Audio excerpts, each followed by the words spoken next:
하나님께서 우리와 함께 하시고 이 찬양을 들으시고 우리의 마음도 받아주신 줄이라 믿습니다. 우리의 도움은 하나님께로부터 나옵니다. 주변을 돌아보아도 사람을 의지할 곳은 없다라는 것이 우리의 현실인 것이지요. 하나님을 믿는 믿음의 사람들에게 있어서 가장 중요한 원리 또한 원칙, 하나의 삶의 근거 중에 하나는 다른 누구보다도 하나님이 우리와 함께 하신다라는 것입니다.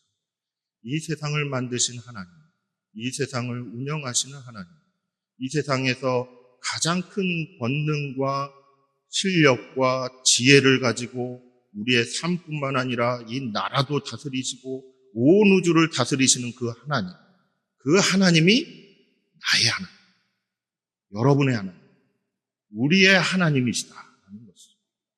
이것이 우리의 삶의 힘이 되는 것입니다. 이 믿음을 지키고 가는 사람, 이 믿음을 붙들고 하나님께 있는 그 권능과 그 지혜가 그 믿음을 통해서 우리의 삶 가운데 이렇게 역사되어집니다. 이것을 하나님의 나라가 임했다라고 얘기하는 것입니다. 이와 같은 은혜를 가지고 누리고 살아가는 것이 예수 믿는 사람들의 삶인 것입니다. 그것이 우리에게 힘이 되고 우리에게 도움의 근거가 되는 것이죠. 이와 같은 삶이 우리의 삶 가운데 충만해지기를 예수님의 이름으로 축복합니다. 무더운 날씨가 지금 계속되고 있습니다. 그래도 오늘은 구름이 조금 좀 보이는 것 같습니다. 오후에는 비 소식도 좀 들리는 것 같아서 하나님은 이제 좀 쉬었다 가라 이렇게 말씀하시는 것 같다는 느낌도 듭니다. 그래서 좀 감사하기는 한데 웬만하면 좀 자주 쉬게 좀 해주시면 좋겠다 이런 생각도 좀 들어집니다. 조금 중요한 광고를 한두 가지 좀 드리려고 합니다. 여러분 교회 오시면은 어디에서 주로 기도하게 되는지 아십니까? 비전홀입니다. 비전홀에서 우리는 늘 기도할 수 있는 그런 여건을 마련해 놓고 있습니다. 새벽 5시부터 밤 10시까지 에어컨 빵빵 와서 조용히 하나님을 묵상하며 또한 찬양을 들으며 하나님께 기도할 수 있는 자리가 매일매일 이렇게 열려져 있습니다. 여러분 지내시다가 더우면 더위 피하는 쉼터를 비전홀로 삼으시기를 바랍니다. 그곳에서 하나님 묵상하시고 하나님께 한마디라도 기도해 보시고 그리고 그 안에서 쉼의 시간을 꼭 가지시기를 바랍니다. 한 가지 부탁 말씀드리는 것은 중간에 에어컨 끄시면은 안 됩니다. 왜냐하면 그걸 끄게 되면은 지하에 있는 펌프가 계속 돌아가서 과부하가 된다고 합니다. 그래서 5시부터 10시까지 켜고 끄는 그것은 교육자님들한테 맡겨주시면 좋겠습니다. 중간에 오셔서 기도하시고 묵상하시고 그렇게 하나님과 함께 시간 보내시다가 돌아가시면 좋을 것 같습니다. 또 하나 광고 말씀드린 것은 우리 직분자님들과 봉사자님들께 양해 말씀을 하나 좀 드리려고 합니다. 차량팀에서 새가족들을 어떻게 하면 잘 모셔볼까 이런저런 고민을 하다가 한 가지 방안을 낸 것이 직분자님들과 그리고 봉사자님들이 일단 저기 바깥쪽에 있는 교회 앞마당 쪽 그 주차 공간부터 좀 채우는 방향으로 이렇게 해줬으면 좋겠다라고 건의가 들어왔습니다. 그래서 그렇게 한번 해봅시다라고 얘기를 했습니다. 물론 누구나가 빨리 온 사람이 안쪽에 이렇게 되는 것이 어쩌면은 상식일 수도 있지만 섬기는 마음으로 새가족들을 먼저 좀 섬기는 그와 같은 마음을 좀 가지고 한번 이렇게 양해를 해주시면 감사하겠습니다. 오늘 말씀을 한번 우리 함께 나누실 때에 베드로가 이렇게 솔로몬 행각에서 복음을 전하는 이야기가 쭉 전개가 됩니다. 지난 시간에는 성전 미문에 이렇게 들어가는 그 과정에서 나면서부터 걷지 못하는 지체장애인을 만나서 그 지체장애인을 향해서 이렇게 주목하며 긍휼의 마음을 가지고 확신을 가지면서 또 이렇게 선포했던 말이 한마디 있었죠. 나사렛 예수 그리스도의 이름으로 일어나 걸으라 라고 이렇게 선포하며 나아갔을 때 정말로 그와 같은 일이 벌어진 것입니다. 예수님께서 온 세상을 다스리시며 하나님 나라가 회복의 나라, 구원의 나라, 치료의 나라, 살리는 나라라는 것을 그 성전 미문에 나면서부터 이렇게 못 걷는 그 지체장애인을 이렇게 치료하시는, 온전하게 하시면서 그 나라의 모습을 이렇게 알려주신 것이죠. 근데 그 모습이 이 주변에 있는 사람들한테 이렇게 다 보여진 것입니다. 그리고 그렇게 하나님의 나라를 이렇게 선포하고 나타내고 난 다음에 이제 기도하러 싹 들어가려고 하는 베드로와 요한을 그 장애를 가졌던 그 사람이 벌떡 일어나서 뛰어다니면서 그 사람을 이렇게 붙잡는 거예요. 붙잡고서 이제 안 놔주는 것이죠. 그리고 예수의 제자가 되겠다. 아마도 그렇게 얘기하지 않았을까 싶어요. 그런데 그렇게 붙잡고 있는 모습을 주변에서 또 다 보는 것입니다. 아니, 저 사람은 성전 미문 바깥에서 이렇게 앉아서 일어나지도 못하고 구걸을 하던 사람인데 저렇게 막 일어나고 걷고 뛰고 하네 하면서 사람들이 신기해가지고 몰려들기 시작하는 것입니다. 그렇게 신기해하면서 몰려든 그 자리가 솔로몬 행각이었다는 것이죠. 솔로몬 행각은 그 성전의 벽에 보면은 벽에 있는데 여러분 차양 아시죠? 차양. 햇빛 가림막. 그런 것처럼 성전 벽에다가 지붕처럼 이렇게 돌로 이렇게 지붕을 만들어 놓고 기둥으로 이렇게 다 세워놓은 그와 같은 구조물이 하나 있습니다. 그 구조물이 솔로몬 행각이라고 불렀습니다. 그곳에서는 주로 랍비들이 와서 강론을 펼치거나 성경에 대해서 이야기를 한다거나 했죠. 그리고 초대교회 교인들은 그곳에서 성전을 방문하는 많은 그 유대인들을 향해서 복음을 선포하고 예수 그리스도를 전하는 그와 같은 자리로 이렇게 삼았던 곳입니다. 그곳에서 이제 베드로와 요한이 이렇게 자리하고 있었고 사람들이 신기해가지고 막 몰려들었을 때 그때 복음을 이렇게 선포하기 시작했다라는 것입니다. 그 모여든 사람들이 이렇게 왔을 때 베드로가 전한 이야기는 아니 이런 일이 일어나게 된 것은 내가 한 것이 아니다. 내가 한 것이 아니다. 내 개인의 경공과 능력으로 이렇게 하는 것이 아니다. 예수 그리스도께서 하신 것이다. 라고 이렇게 설명을 하는 것이다. 그러면서 또 하나 강조하는 것이 뭐냐면 예수로 말미암아 이렇게 가지게 된 그 믿음, 이 지체장애를 가졌던 이 사람이 가졌던 그 믿음이 예수님께서 그 이름 안에 담겨두신 그 권능과 이 믿음이 맞아서 실제로 그렇게 치료의 역사, 구원의 역사가 일어나게 된 것이다. 이 몸이 성하게 된 것이다. 라고 이렇게 쫙 설명을 하는 것이죠. 그러면서 하나님 나라가 이와 같이 나타나졌다 라고 얘기를 하고 그리고 그 다음에 모여든 사람들, 그 사람들에게 예수님에 대해서 이렇게 설명을 하는 것입니다. 당신들은 어떻게 했고 예수님은 어떠한 분이시고 그래서 우리는 어떻게 해야 되고 하는 그와 같은 이야기들을 이렇게 쭉 이야기를 했다는 것입니다. 그 내용이 사도행전 3장에 그 이야기가 쭉 흘러가는 것입니다. 이 내용을 이렇게 묵상을 하면서 눈에 띄는 것이 하나 있었습니다. 베드로 사도가 복음을 전한 그 사람들이 과연 누구였을까? 과연 복음이 필요했던 사람들은 과연 누구였을까? 이렇게 모여든 사람들이 과연 어떠한 사람들이었길래 그들을 향해서 이렇게 복음을 전하고 예수님에 대해서 이렇게 자세하게 설명을 하고 있었습니다. 그리고 그렇게 설교가 끝난 다음에는 5,000명이나 되는 사람들이 이렇게 믿음의 길로 예수님을 믿고 그렇게 또 돌아섰다라는 것이 그 다음에 또 나타나는 것입니다. 베드로는 그 자리에 모여든 사람들, 그 사람들이 어떠한 사람들이었길래, 어떻게 그 사람들을 보았길래, 그 사람들에게 복음을 전했을까라는 것이죠. 저는 이 부분에서 어쩌면 우리 자신의 그런 신앙의 삶과 그리고 우리의 모습과 좀 이렇게 통하는 부분이 있지 않을까. 묵상하면서 깨닫게 되는 부분이 있었습니다. 그 자리에 이렇게 모여든 사람들은 어떤 사람들이었냐면은 이스라엘 사람들이었습니다. 유대인들이었습니다. 기도 시간에 맞춰서 이렇게 왔던 것을 보았을 때 그래도 기도의 삶을 살았던 사람들입니다. 종교 생활을 열심히 했던 사람들이죠. 하나님을 알았던 사람들입니다. 그 사람들이 성전에 와서 기도하기 전에 그 놀라운 일을 발견하고 보게 된 것이지요. 그리고 베드로로부터 복음에 대해서 이렇게 전해 듣기 시작한 것입니다. 이 사람들, 이 이스라엘 사람들, 하나님을 안다라고 자부하는 그와 같은 사람들, 그 사람들을 향해서 베드로는 복음을 전했다라는 것에 우리는 주목할 필요가 있습니다.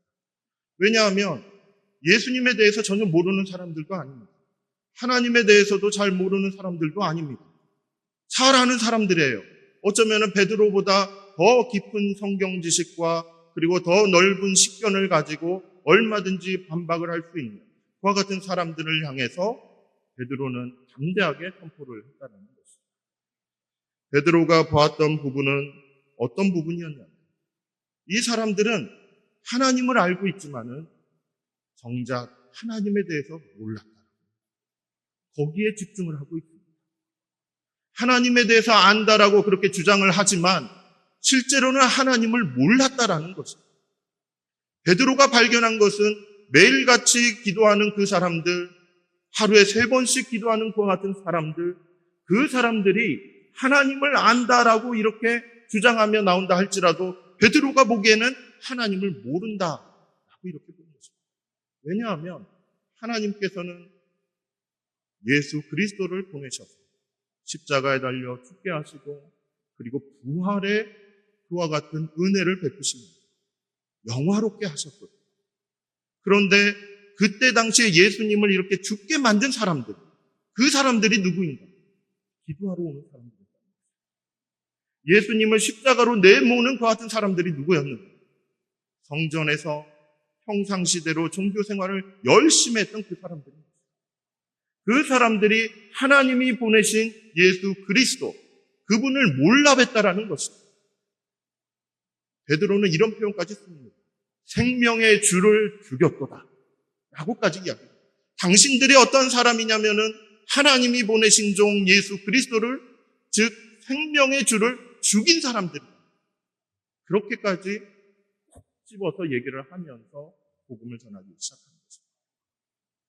나는 하나님을 압니다. 나는 하나님을 경험한 적이 있습니다. 하나님에 대해서 많이 배웠습니다. 그런데 하나님이 보내신 그 예수 그리스도는 내가 모릅니다. 만약에 그렇다면 하나님을 안다라고 이야기할 수 있겠는가? 여러분, 우리들도 한번 돌이켜보기를 바랍니다. 우리도 매주마다 예배를 드립니다. 하나님에 대해서 어려서부터 들어왔던 적도 있습니다. 성경 공부도 꾸준하게 해온 바도 있지요. 그러는 가운데 나는 하나님을 압니다. 나는 예수님을 압니다. 그렇게 내가 자부하면서 이 땅에서 이렇게 잘 살아가고 있다 라고 이렇게 말할 수 있습니다.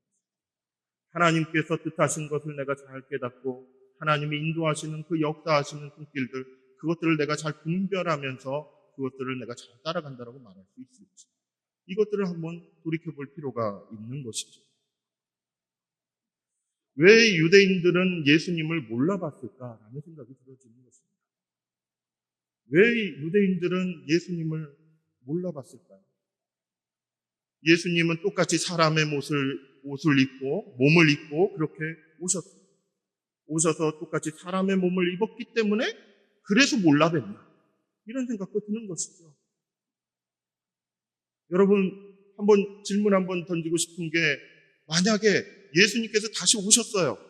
오셨는데 이렇게 우리 눈앞에 이렇게 탁 펼쳐져 있을 때 그분이 예수님인지 아닌지 단번에 알아볼 수 있는 사람 누구일까요?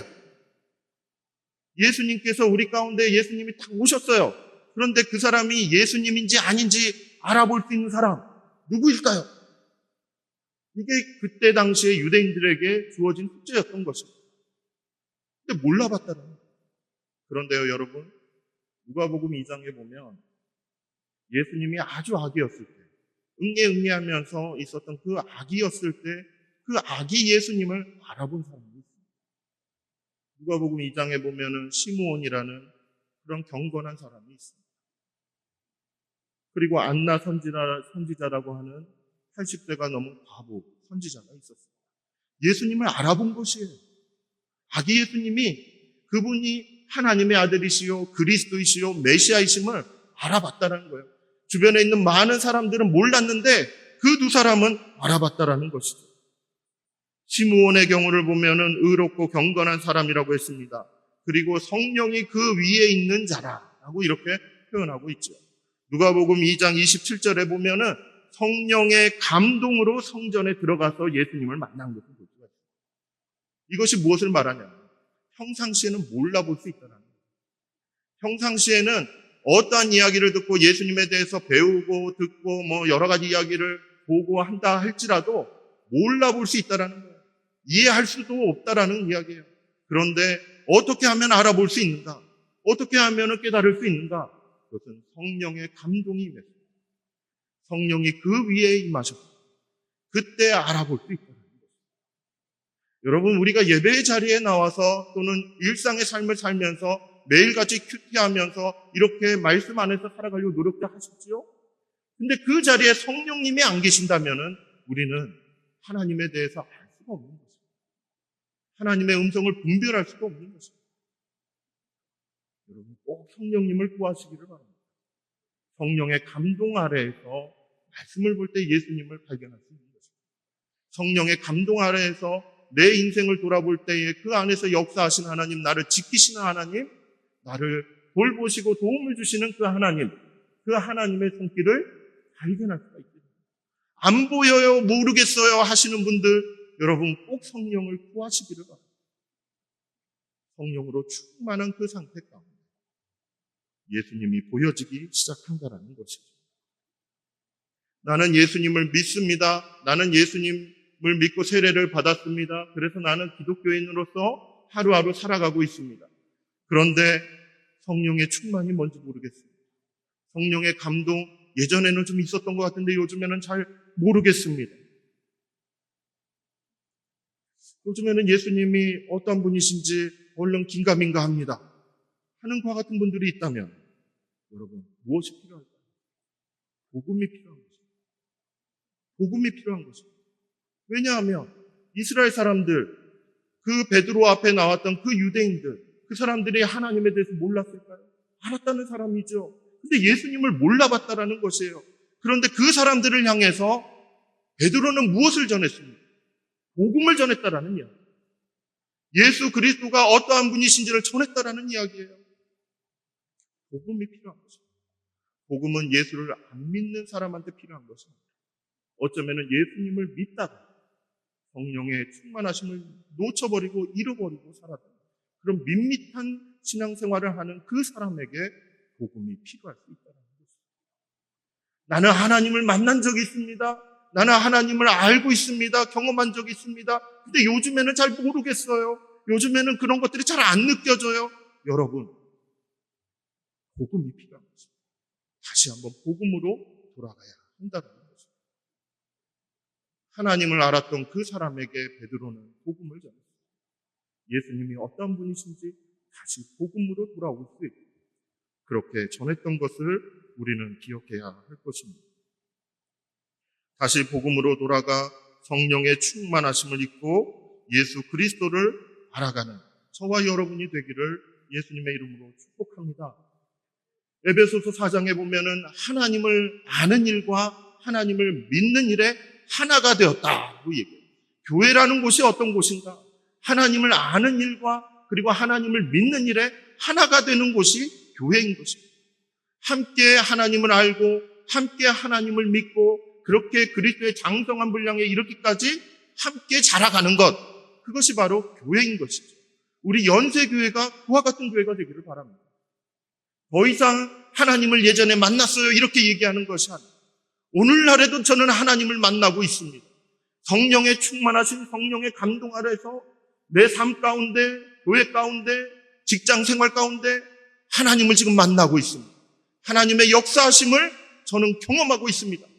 이렇게 이야기할 수 있는 우리 연세교회, 우리 교인들, 우리 교우님들이 다 되시기를 예수님의 이름으로 축복합니다. 베드로가 복음을 전한 그 사람들, 이스라엘 사람들이죠. 유대인들이죠. 그 사람들을 베드로 사도가 이렇게 딱 바라봤을 때 또 이렇게 보여줬던 것이 하나 있습니다. 무엇이냐면은 이 사람들은 선지자들의 자손이라는 것입니다. 이 사람들은 언약의 자손들이라는 것입니다. 하나님을 안다라고 했고 하지만은 정작 하나님을 몰랐던 사람이기도 하지만 이 사람들은 바로 선지자들의 자손이고 언약의 자손이다 라고 이렇게 보고 있었다라는 것이죠. 오늘 본문 말씀 25절 말씀 한번 보십시오. 오늘 본문 25절 말씀을 보면은 이런 표현이 있습니다. 너희는 선지자들의 자손이요 또 하나님이 너희 조상과 더불어 세우신 언약의 자손이라 하고 이렇게 생각합니다. 선지자들의 자손이라. 왜냐하면 예로부터 모세 이후 사무엘 이후로부터 끊임없이 하나님의 말씀을 들어왔던 사람입니다. 입술을 통해서 입으로 전해지는 그런 구전의 말씀뿐만 아니라 기록된 말씀을 통해서 하나님의 그 뜻을 전해 들었던 사람들이죠. 근데 그 하나님의 뜻 안에 누가 있었냐면은 바로 예수 그리스도께서 오실 것이다. 메시아가 오실 것이다. 그 메시아를 통해서 이 온 세상이 온전하게 될 것이다. 구원의 길을 얻게 될 것이다. 그것을 끊임없이 들어왔던 사람입니다. 모세로부터 사무엘로부터 그 이후에 일어난 모든 선지자들로부터 이 예수님에 대해서 끊임없이 들어왔던 이 사람들인데 문제는 무엇인지 아십니까? 그렇게 들어왔지만은 결국은 그 예수님이 나타났을 때 죽음의 길로 인도해버렸다는 거예요. 결국은 그 말씀을 들었지만은 그 말씀대로 따르지 않았다라는 것입니다. 선지자들의 자손이었지만은 선지자들이 전했던 그 말씀을 어기면서 살았다는 것입니다. 베드로가 본 부분은 바로 그와 같은 부분입니다. 그리고 언약의 자손이라고 했죠. 그 언약은 하나님과 사람 간에 세워진 언약인 것입니다. 여러분, 유대인의 조상이 누구입니까? 유대인의 시조는 누구입니까? 아브라함입니다. 그 아브라함을 통해서 유대의 민족이 이제 구성이 되기 시작한 것이죠. 그 아브라함과 맺은 하나님의 언약, 그것이 무엇이냐면 너의 씨로 말미암아 모든 족속이 복을 얻게 됩니다.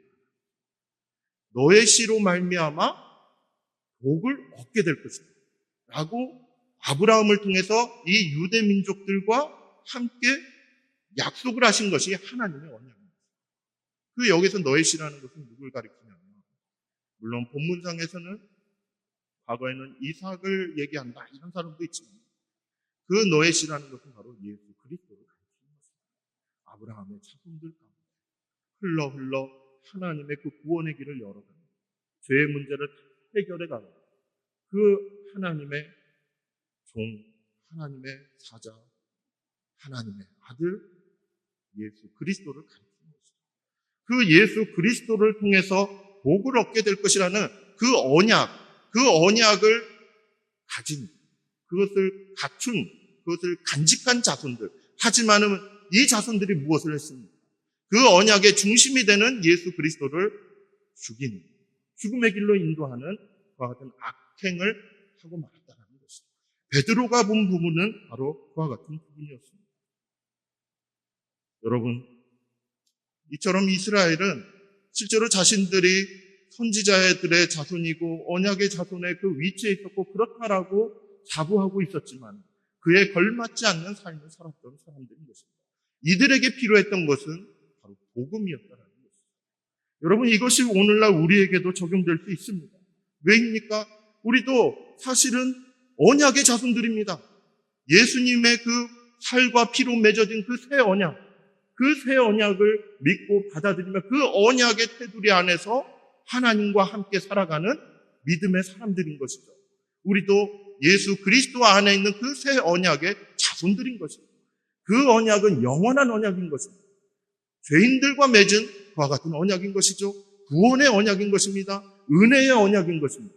그 언약 가운데 우리는 안정을 누리고 평화를 누리고 그리고 영원한 천국을 꿈꾸면서 걸어갈 수 있게 되는 것이죠. 그런데요, 이 언약에 걸맞지 않게 살아가는 그와 같은 모습이 있다라는 것입니다. 그것이 우리의 삶 가운데 혹시라도 보여지면 어떡합니까? 안 된다라는 것이죠. 그런데 실제로 초대교회 가운데 그 교인들 가운데서는 그 언약 안에 들어왔다라고 이렇게 생각하는 그 사람들 중에 다시 그 언약 바깥으로 나가는 사람들이 있었다라는 것입니다. 디모데전서 1장 20절 이 부분에 보면 두 사람이 나옵니다. 누가 나오냐면 후메네오와 알렉산더라는 사람입니다. 후메네오와 알렉산더라는 그 두 사람은 실제로 예수님을 믿었던 사람입니다. 그리고 교회 안에서 신앙생활을 했던 사람들이죠. 하지만 이 사람들이 보여줬던 것 같은 행실은 무엇이었냐면 믿음을 갖춘 다음에 그 믿음을 가지고 그 믿음의 적절한 마음가짐, 이것을 착한 양심이라고 표현을 해요. 바울은 그 양심을 저버리고 자기 마음대로 살았던 사람입니다. 믿음을 가지고 예수님께서 그래, 구원의 복을 나에게 주셨구나, 이것을 간직하고 감사합니다. 하지만 하나님의 말씀대로 제가 살겠습니다. 이것이 착한 양심을 가진 사람들의 온전한 모습인데 그 양심을 저버렸다는 거예요. 그리고 더 나아가서는 양심만을 저버린 것이 아니라 결국에는 믿음에서도 파선을 했다라고 이렇게 평가를 받습니다. 이것이 무엇을 말합니까? 예수님을 믿고 예수님을 받아들이고 그래서 믿음의 공동체로 시작을 했다라고 해봅시다. 세례를 받고 그렇게 신앙생활을 시작했다라고 해봐요. 그런데 그 모습이 끝까지 가지 않는다라는 것입니다. 착한 양심이 주어지는 것인데 그것을 무시하고 자기 마음대로 살았다가 결국에는 믿음에서부터 떠나가게 되는, 파선하게 되는 그와 같은 결과로 나아갈 수도 있다는 것을 이렇게 주목하고 있는 것입니다. 여러분, 이 부분을 우리는 심각하게 생각할 필요가 있습니다. 왜냐하면 우리는 예수님께서 그 살과 피로 맺어주신 그 새 언약 안에 있기 때문에 그렇죠. 그런데 여기에서 우리가 그 착한 양심, 말씀대로 살겠습니다. 말씀을 지키며 하나님께 감사하며 하나님께 영광 돌리는 그와 같은 인생길 걸어가겠습니다. 이렇게 살지 않고 자기 마음대로 살아갔다가는 이 유대인들처럼 언약을 들었지만, 선지자들로부터 말씀을 들었지만 결국은 예수 그리스도를 그 죽음의 길로 내모는 그와 같은 오류를, 그와 같은 악행을 우리가 범하지 않으리란 법이 있겠느냐는 거죠. 그래서 우리 자신을 돌아볼 때 우리는 우리 스스로에게 경계하실 필요가 있는 것입니다. 우리의 믿음의 여정을 다시 한번 하나님의 그 말씀 안에서 다시 한번 점검하며 한 걸음씩 걸어가야 하는 것입니다. 혹시라도 우리의 삶 가운데 그래, 예수님이 주신 그 언약, 그 새 언약 가운데 내가 감사하며 말씀대로 살겠노라 라고 다짐하며 갔지만 어떻게 살다 보니까 그 마음도 옅어지고 때로는 실수할 때도 있고 때로는 말씀을 잊어버릴 때도 있고 이렇게 해서 실수가 넘어지고 때로는 하나님 마음을 아프게 하기도 하고 했던 그와 같은 경험들이 있다고 합니다. 우리에게 필요한 것은 복음이지. 다시 복음으로 돌아가야 하는 것입니다. 다시 십자가 앞으로 돌아가야 하는 것입니다. 그 앞에서 예수님을 바라보며 새롭게 시작하는 것이 필요한 것입니다. 한때 언약의 자손이다라고 이렇게 자부하며 살았던 사람들, 하지만 말씀을 어기고 예수님을 모른 채 그렇게 살아왔던 사람들이 있었다라는 것입니다. 그 사람들을 향해서 베드로는 복음을 전했습니다. 내가 지금 어느 위치에 있는지, 내가 지금 어떠한 삶을 살아가고 있는지 이것을 다시 한번 돌아보는 저와 여러분이 되기를 바랍니다. 여러분, 우리는 복음 안에 담겨진 하나님의 그 새 언약의 자손인 것입니다. 하지만 우리가 말씀대로 살지 않는다면, 그래서 착한 양심을 버리고 그렇게 살아간다면 우리에겐 다시 한번 복음으로 돌아가야 되는 숙제가 남아있음을 꼭 기억하시기를 바랍니다. 오늘날 나는 언약의 자손입니다, 예수님을 믿습니다 라고 그렇게 말할 수 있는 그 같은 사람이 그의 합당한 삶을 살아가기를 간절히 바라는 것입니다. 어떻게 돌아갈까? 복음으로 돌아가십니다. 십자가 앞으로 가십니다. 그 앞에서 다시 시작합니다. 저와 여러분 그리고 우리 연세교회 교인들이 다 되시기를 예수님의 이름으로 축복합니다.